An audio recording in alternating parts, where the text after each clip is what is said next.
Good morning, students. Yesterday, we had just started looking at the most prominent powers of Europe and Africa and Asia during that point in time. That is about 300 BC, 400 BC to onwards. The Romans and the Persians, that is, you call them Iranians today, and we had started just we had barely started looking at the the differences between the two. There are quite a few differences as we proceed in the chapter that we would unravel. But what we had essentially touched yesterday, that the Roman Empire was far more diverse in its reach, and it had very, very different kinds of geographies, people from different backgrounds, people from different cultures, people from different races. So Roman Empire was a very, very heterogeneous empire, and it was a very, very diverse kind of empire. So it was not easy to be the master of Roman Empire, okay, because people spoke different languages, people had different faith systems, everything was different compared to the Iranian Empire, whereby that was much more homogeneous, people from the same geography, people following the same culture more or less, people of course speaking the same language, so and of course having the same god. So it was not very difficult, it was, at least it was not considered very difficult to manage the Persian Empire, though definitely it is never easy to manage an empire. So all the empires would be having their own uh, challenges of management. So today we shall continue further down, that is the early empire. Um, the upper classes, and of course, we had also touched upon the fact that the Romans usually spoke two languages. One was Latin, and the other one was Greek. Students, you have to understand, Greek civilization was different, and Roman civilization was different. Greek civilization, we are talking about Greece, and when we talk about Roman civilization, we are talking about a different geography, which is today's Italy. So that is something which needs to be understood, and a lot of students always have confused Latin America with Latin language. They feel that probably today we talk about Latin America, that is southern part of America, and the South America, that is South America and the middle part of it. So we think that Latin language probably originated from there. It is certainly not the case. Latin language, I must reiterate, is something which is very, very local and very indigenous to the areas around Rome, because you have to understand that Rome in the earlier days was known as Latium. Okay, and because this language was spoken in those areas, and Rome used to be at that point in time ruled by, if you have studied in, since I'm sure you have studied in class 10, if you remember that Rome had always been ruled by the Pope, and so naturally this language, that is Latium, the areas, the language that was spoken in the areas around Latium, that is Latin, it was always the state language of Pope and Vatican and Rome. So naturally, that is why they used to speak Latin. But it has no, it's not that this language comes from the continent of South America. Please don't get confused. So the Romans used to speak these two languages, Latin and Greek. Greek was also very widely spoken because, students, you must always consider that the Greek civilization is considered to be the cradle civilization of Western Empire. Everything, when you would read about the uh, mm, ancient Europe and the ancient world of modern day Europe, everything would be traced to Greek history, Greek mythology, everything. Okay, Romans, the prominence of Romans came a bit later. It is always about the Greek gods and Greek philosophy, the great Greek philosophers, Greek astronomers, everything Greek.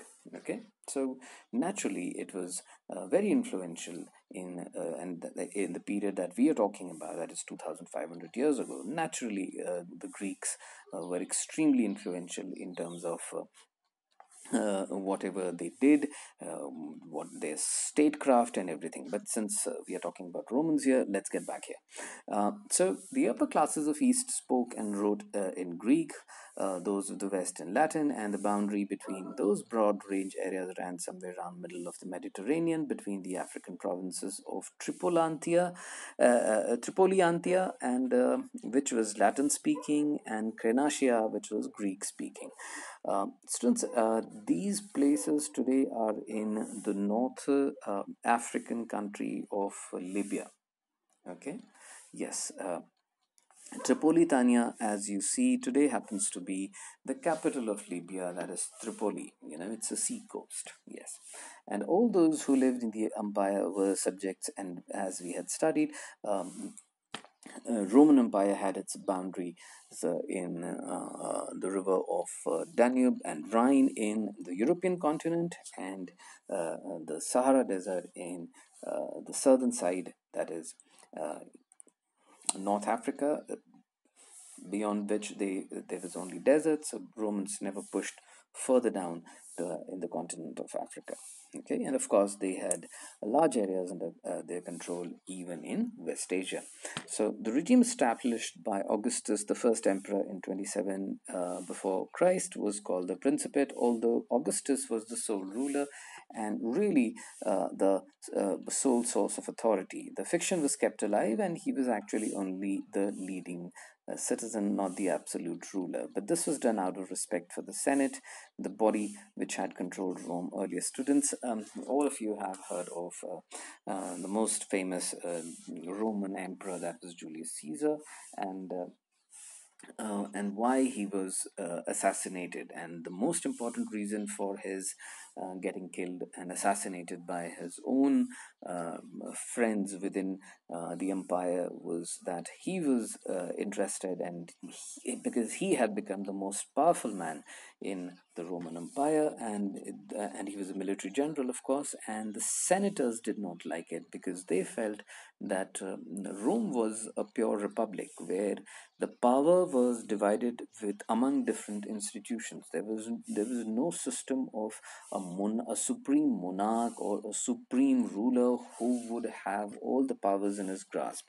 Of course, the king or the emperor would be definitely much more powerful, but then it would not be at the expense of the other state institutions. And Julius Caesar was definitely one of the most powerful men, and naturally the senators did not like him and they got him assassinated. But that was the just a bit of backdrop to it.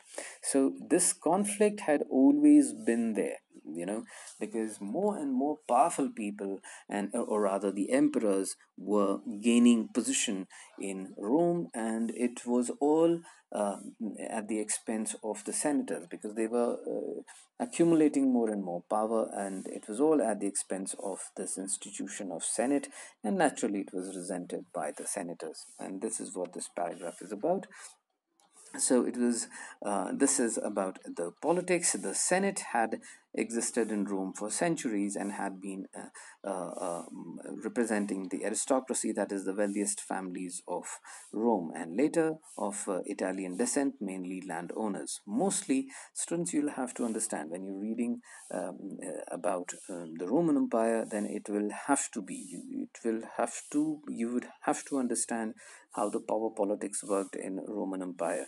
It is unlike today, where you know that whatever might be the popularity of an elected leader, the state institutions always remain relevant. They always have their powers, and their powers, they cannot be taken away. For example, Mr. Narendra Modi might be very powerful in India, but India is again just like the Roman times. It is also a republic, so you cannot do away with the powers which are there vested in Lok Sabha. He cannot take away the power that is vested in Rajya Sabha. So these are the state institutions which have their own bracket of power, and they cannot be tampered with under normal circumstances, that is. Uh, And this is, but in those times were the times of emperors and monarchs. And if you had an extremely powerful emperor, a very capable and a very charismatic guy as the ruler or the emperor or the king, then definitely he was very, very tempted to fiddle with the state institutions and grab more and more and as much as power that he could grab. Okay, so this is what this is about, this paragraph is about. Next to the emperor, that is, we come to this last paragraph, and the Senate. The other key institution of imperial rule was the army. Unlike the army of its rivals in the Persian Empire, which was a conscripted army, the Romans had a paid professional army where the soldiers had to put in a minimum of 25 years of service.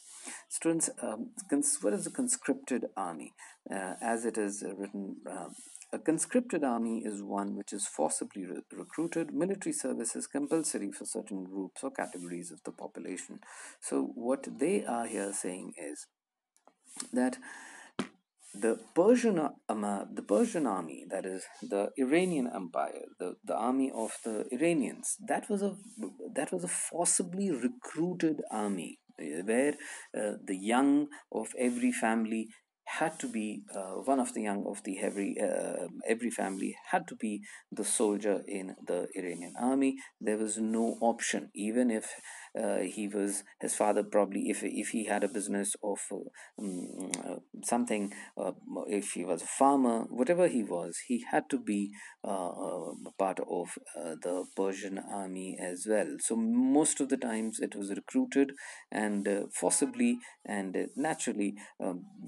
When something is forcible, you definitely would be able to get great numbers, but then it would not be a very, very disciplined institution of army, because everyone is not there because he wanted to be there. Unlike the Roman Empire, where the army was not forcibly recruited, it was not compulsory for them, and even without that compulsion, they had a huge army. If you look at the numbers, the army was the largest single organized body in the empire. 600,000, that is 6 lakh soldiers by 4th century, that is around 400 AD. They had almost 6 lakh soldiers, and it certainly had the power to determine the fate of emperors. So naturally, it's a huge size, and everyone wanted to ensure that the army was pleased. Every emperor wanted to ensure that the army would not revolt against him, because army could actually determine the fate of the powers, like it happens even today. For example, look at Pakistan. No prime minister in Pakistan can be safe as long as he does not have the support and backing of the Pakistani army. It's as simple as that. So these are. If the soldiers felt let down by their generals or even the emperor, there used to be huge mutinies. Against our picture of the Roman army depends largely on the way they were portrayed by historians with the senatorial sympathies. The Senate hated and feared the army because it was the source of often unpredictable violence, especially in the tense conditions of 3rd century, that is 300 AD, when the government was forced to tax more heavily to pay for its mounting military expenditures. We shall continue, students. Thank you.